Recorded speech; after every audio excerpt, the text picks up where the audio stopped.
සිංහල ජනතාව ජාපනයට එන්නේ වෛරය වපුරන්න නෙවෙයි. ශ්‍රීමා බෝධි පහු කරන් එන්නේ වෛරය වපුරන්න නෙවෙයි. අපේ දීපෙට වැඩම කරේ. මම මුලින්ම උතුරු නැගෙන හිර. සියලු දෙනාටම ආයිබෝවන්. මම යාපනයේ ඉඳන් ජාන්සන්. ගොඩාක් කාලයකට පස්සේ මේ තෙල් ප්‍රශ්න ආර්ථිකයත් එක්ක වීඩියෝ මොකුත් ගන්න බැරි වුණා. ඉතින් මේ දවස්වල ළඟදී මම වීඩියෝ එකක් දැම්මා දිගටම වීඩියෝ කරන්න ඕන කියලා.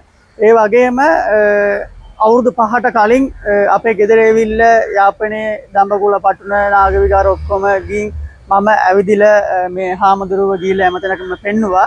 ඒ වගේ හොඳ සහෝදරත්වයක් එක්ක මාත් එක්ක හොඳින් මේ කතා කරපු හිතවත් හාමුදුරුවෝ කෙනෙක් තමයි මේ හාමුදුරුවෝ. ඒකටම මම කතා කරගෙන යනකොට මගේ සිංහල වචන මොකක් හරි වැරදුනා නම් ඒකට සමාව දෙන්න. දරුවන් සරණයි හාමුදුරනේ. ඔව්.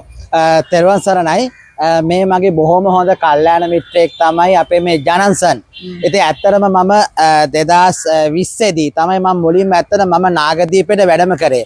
මම මුලින්ම නාගදීපෙට වැඩම කරාට පස්සේ ජනන්සන් තමයි මාව නාගදීපෙට දඹකොළ පටුන මේ යාපනයේ තියෙන ගොඩාක් තැන් වලට අපි දවස් 4-5ක් ඇවිද්දානේ. 4-5ක් ඇවිද්දා මේ. එතකොට මට සිංහල එච්චරටත් බෑ. ඔව් එතකොට ජනන්ට ඉච්චර සිංහල බෑ. දැන් ජනන්සන් ගොඩක් හොඳයි. දැන් ගොඩක් ක්‍රියේටිව්.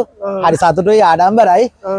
ඉතින් ආවති මම ඇත්තටම ජනන්සන් මම ආවේ 25 වෙනිදා නාගදීපෙට ආවේ.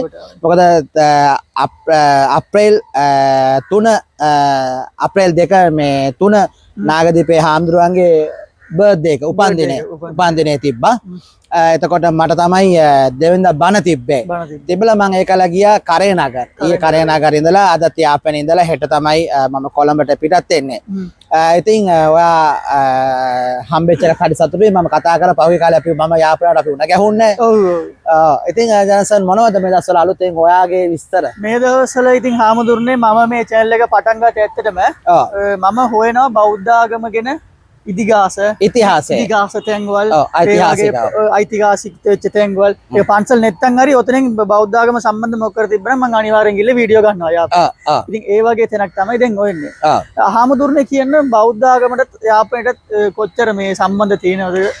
මෙහෙම ජනන්සන් අපි ආගම් ભેදයකින් තොරව මේ ලංකාවේ තියෙනවානේ යථාර්ථය කියලා සත්‍යතාවය කියලා එකක්. සත්‍යය කවදාකවත් වහන්න බෑ. මේ උතුරු නැගෙන හිර කොතනින් කැණීම් කරත් පුරාවිද්‍යා කැණීම් කරත් කවදාකවත් ත්‍රිශූල මතුවෙන්නේ නැහැ. එතකොට ත්‍රිශූල මතුවෙන්නේ නැහැ. හඳපළු කුරුස මතුවෙන්නේ නැහැ. මතුවෙන්නෙම මොනවද? බෞද්ධාගාමික ස්ථාන අපේ මුරගල් ඒ අයිති මතුවෙන්නම මෙතන හැරුවත් මතුවෙන්නේ ඒවා. ඒක තමයි මම කියන්නේ හාමුදුරනේ. මොකද අපි දැන් ක්‍රිස්තියානි කියන්නේ මම ක්‍රිස්තියන් මම රෝමන් කතෝලික මම උපතින් තැමිල්. ඔව් දෙමළ.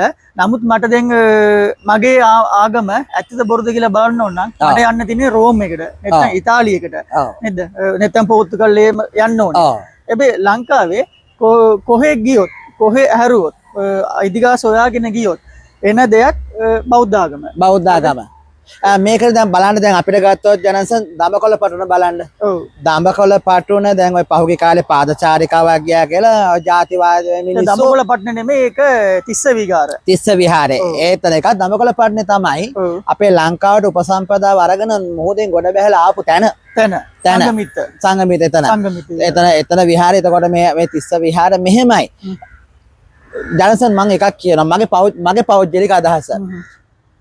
මේ ජාතිවාදය මේවා අපිට කවදාකවත් ඉවර කරන්න බෑ. ඉවර කරන්න බැරි හේතුව අය දන්නවද? මම මේ ජාපනයට ඇවිල්ලා පෞද්ගලික දර්ශනිකය ඇවිද්දා මම එක දෙයක් අවබෝධ කරගත්තා මම. අපේ මේ දෙමළ මේ මිනිස්සු පව්. හැබැයි මේ ගොල්ලන්ට මේ ජනන්සන් ඇත්ත කතා කිව්වොත් ශාස්ත්‍රතාවයේ අවබෝධය අඩුයි. එයාලා පාවිච්චි කරන්න හරි ලේසි. මෙතන ඉන්නවනේ එක එක ඇජන්ඩා තියෙන අය. එයාලා මෙයාලා පාවිච්චි කර එයාලගේ පටු ඒගොල්ලෝ සුරසැප විඳිනවා. ඇත්ත කතාව ඕකයි. ඕකයි යථාර්ථය. කවුරුත් දැනගන්න ඕකයි යථාර්ථය. මෙයාලා ඇත්තටම කිව්වොත් දැන් මෙයාලා ක්‍රිකටින් වලට ගියොත් මේගොල්ලෝ දන්නේ නැහැ මොකටද ආවේ කියලා. මේ ඇත්තටම කරන්නේ මේ මිනිස්සුව පාවිච්චි කරන එක වෙන්නේ. මටත් ඒක තේරුනේ හාමුදුරනේ. මොකද මේ මම දමිල ඉතින් හැබැයි මම වැඩිපුර ඉතින් සපෝට් කරන්න ඕනේ. දැන් අපේ යාපනයේ ඉතින් 99ක් ඉන්නේ බෞද්ධ ආගම එපා ආගම මේ පන්සල් ඉවත් කරන්න බෞද්ධ කට්ටිය ඕනේ අමුදා එලි පිටත් කරන්න කියලා තමයි උද්ඝෝෂණ කරන්නේ. නමුත් ඒක ඉතින් එලි පිට බලන කට්ටියට පේනයි ඒ ඔක්කොම යාපනයේ ඉන්න මේ මිනිස්සු කරනවා කියලා. ඒක මිනිස්සු නෙමෙයි. ඒක කරන්නේ වෙන දේශපාලන පෙළපාලි සෙට් එක තමයි. පැහැදිලිවම ජනසන් මේකේ පිටපත මේකේ ස්ටාච් එක ලියන්නේ ලංකාවේ නෙවෙයි. මේක ලියන්නේ වෙන තැනක. මෙහි රඟපානවා ග්‍රාමයක. ග්‍රාමයක මෙහි කරන්නේ. එබේ හාමුදුරනේ ඒගොල්ලෝ කියනවා දැන් යාපනයටත් බෞද්ධ ආගමට සම්බන්ධ නැහැ කියලා. නමුත් මේ අපේ දෙමළෙන් තියෙනවා අයිම්බෙරුම් කාපියෙන් කියලා. අයිම්බෙරුම් කාපියෙන් සෙල්ලිපි තියෙනවා දෙමළෙන්. අයිම්බෙරුම් කාපියෙන් වලින් තියෙනවා කුණ්ඩලගේසි මණිමේගලයි ඒ වගේ පොත් වලින් හොඳට පැහැදිලිවෙන් තියෙනවා ඒ කාලේ යාපනයේ ලංකාවේ බෞද්ධ ආගම බෞද්ධ දෙමළ කට්ටිය හිටියා කියලා. පැහැදිලිවම තියෙනවා. මේ ඉගෙන ගත්ත මොලේ තියෙන ලෝයර්ට හරි දැන් ඔතනින් උද්ඝෝෂණ කරන්නේ වැඩිපුර නීතිඥවරු ලෝයර් කට්ටිය. හරිද? නැත්තම් කොහොරි හොඳට ඉගෙන ගත්ත කට්ටිය. ඒ ඉගෙන ගත්ත කට්ටිය ඔතනින් උද්ඝෝෂණ කරලා සාමාන්‍ය මිනිස්සු බෝරු කරන්න කියලා මට නම් අද වෙනකන් දන්නේ නැහැ. ඒක හේතුවක් තියෙනවා. මොකද්ද? හේතුව තමයි සල්ලි. සල්ලි. ජනසන් ඉතින් ආමතුරුනේ මට සල්ලි ඕන නම් ඉතින් මටත් අද ගිහිල්ලා කෑ ගෑවොත් මට සල්ලි ඕන හම්බ වෙනවනේ. නෑ. ඒක වෙනම අපි ඒක මේ හිතන තරම් මේ සරල එකක් නෙවෙයි. මේ ලෝකේ මිනිස්සුන්ව අල්ලන්න හොදින ක්‍රම තුනයි. සල්ලි අවශ්‍යතාවය කෙනාට සල්ලි වලට ඒ මනුස්සර සල්ලි දුන්නත් අහ වෙනවා. අරක්කෝ කෑනෝ ස්ටි ඔය තුනට මිනිස්සු අල්ලන්න පුළුවන්. එතකොට දැන් ඔය ටයිකෝට් ඇවිල්ලා උද්ඝෝෂණය කරන අය ඇත්තටම මේගොල්ලන්ට ලොකු ෆ්‍රන්ට් එකක් එනවා. එයා කරන්නේ පොඩි වෙලාවක රඟපාලා යනවා විතරයි. මොකද එයාට පවතින සල්ලි ඕනේනේ. සල්ලි වලට ඕන එකක් කරනවා. මොකද ආමතුරුනේ ඒගොල්ලෝ කරන වැඩ හින්දා දැන් නැගෙන ඊරාරි අන්තිමට පීඩන ලක් වෙන්නේ ඒ මිනිස්සු නෙවෙයි. පොඩි පොඩි මිනිස්සු පීඩන ලක් වෙන්නේ. දකුණේ ඉඳන් හරි කොහේ හරි ඉඳන් එන මිනිස්සු යාප්පෙට එන්න බයයි. ඒ මේ මිනිස්සු යාප්පනේම කෑ ගන්නවා වගේ තමයි ඒගොල්ලෝ පෙන්වන්නේ. නමුත් ඔතනින් ඔහොම නෙමෙයි. හොඳම උදාහරණය. මම දැන් පහුගියද මම කරා නාගදීපේ හාමුදුරුවන්ගේ උපන්දිනේ තිබ්බනේ. උපන්දිනේ තිබ්බා. නාගදීපේ හාමුදුරුවෝ කියන්නේ ඉතින් නාගදීපේ මහා සේවයක් කරන එහෙ සලක තැමිලි මිනිස්සු හාමුදුරුවන්ට සලකන්නේ දෙයියන්ට වගේ. නාග නයිනාති දෙමළ මිනිස්සු මම දවස් 3ක් හිටියා. දවස් 3 දෙමළ කට්ටිය කේක් ගෙඩි විතරක් 100කට වැඩි අරගෙන මම දැක්කා. දෙමළ කට්ටිය වල කේක් කපලා හාමුදුරුවන්ට කවනවා. නයිනාති එහෙ ඇවිල්ලා කිසිම මේකක් නැහැ. දෙමළ මිනිස්සු හාමුදුරුවෝ එහෙ මේකක් නැහැ. එහෙ හාමුදුරුවෝ ඉන්න නිසා ඒ නගරේ ඒ නයිනාති වල ඉන්න මිනිස්සු දේශපාලකයන්ට පාවිච්චි කරන්න බෑ හාමුදුරුවෝ ඍජුව ඉන්න නිසා.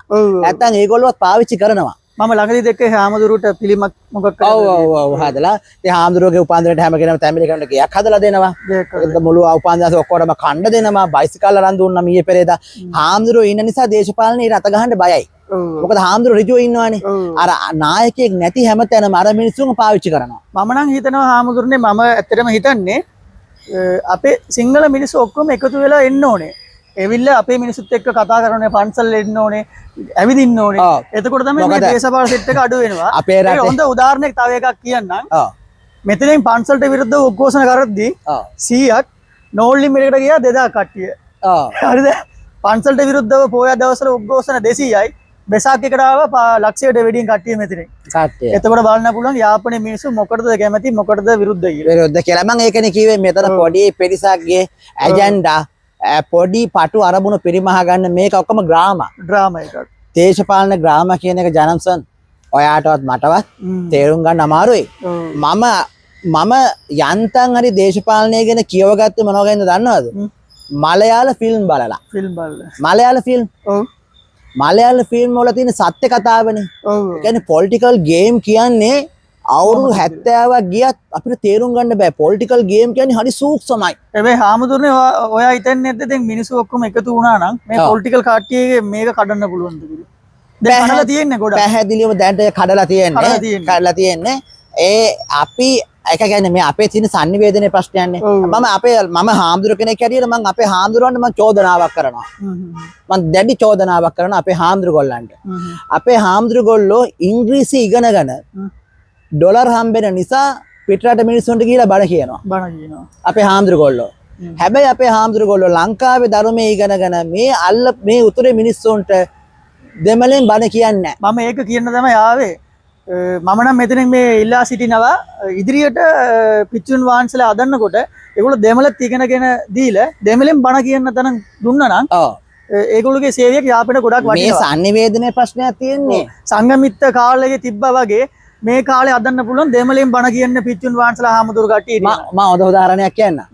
මොයිතින් බ්‍රේක් මහත්තයාගේ සින්දු දෙනවා යා මුස්ලිම්නේ. ඔව්.